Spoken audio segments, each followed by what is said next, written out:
For pretty much all of human history, the night has been this realm of mystery. And yeah, a little bit of fear. It's a world that's only half seen, where our most powerful sense, our sight, just completely fails us. But what if you could pull back that curtain of darkness? What if you could actually see the unseen? This right here, this is that iconic green glow. It's come to define everything from modern warfare to wildlife documentaries. It's this ghostly, almost alien view of a world that should be totally pitch black. Now, you might think it's magic, but it's all pure science.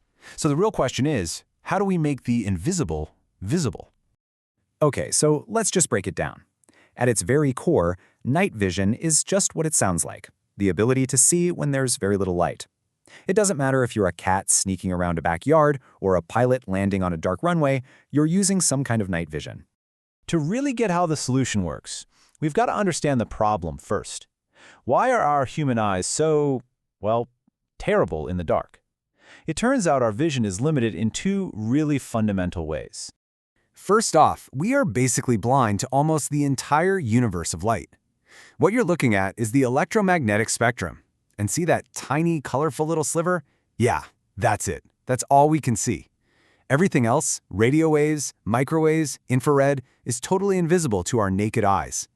So here's the key thing to remember. Seeing isn't just one thing, it's two. You've got your spectral range, that's the types of light you can see, and then you have your intensity range, that's the amount of light you need to be able to see it. And we humans, we're limited in both. We see a super narrow band of light, and we need a whole lot of it to work with. And that is exactly why the night belongs to other creatures.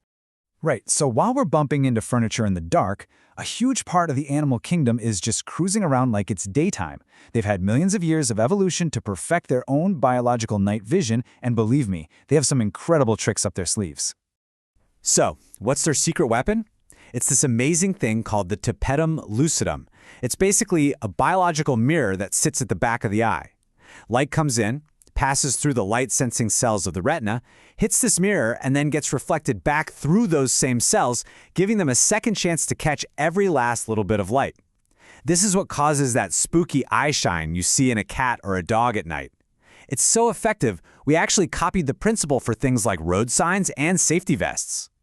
So when you add it all up, their toolkit is just plain better than ours. They have bigger pupils to physically let more light in. They have more of the super-sensitive rod cells that are built for low-light vision. And of course, they have that incredible light recycling mirror. We humans got none of that. So if nature didn't give us the tools, well, we had to build them ourselves. And this is where we get to our first huge technological breakthrough. Not creating new light, but taking the tiny bit of light that's almost always there, from stars, from the moon, and amplifying it. So how does this magic box work?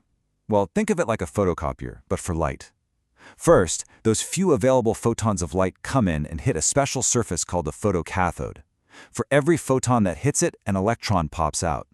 Then, those electrons get fired into something called the microchannel plate, which is like millions of tiny amplifiers all smashed together.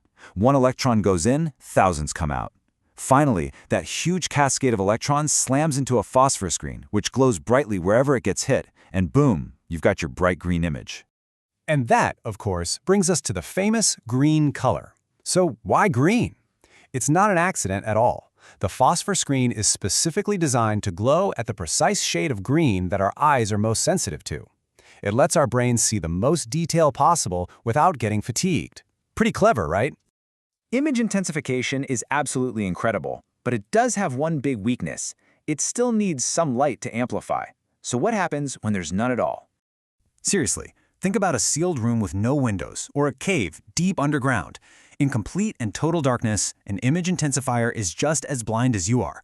So to solve that problem, we had to learn to see a completely different part of the invisible world. And this is where thermal imaging comes in.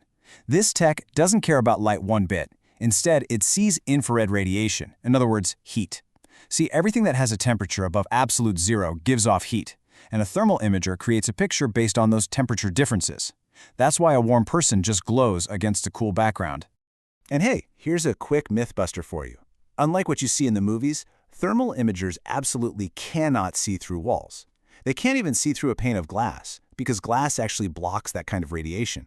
All you'd see is the temperature of the glass itself. Okay, So we've got these two amazing technologies. How did they actually reshape our world? Well, the journey from a top-secret military project to something you can almost buy at a store has been a really fast one. This is where it all started. I mean, look at this thing. This is the M3 sniper scope from the Korean War.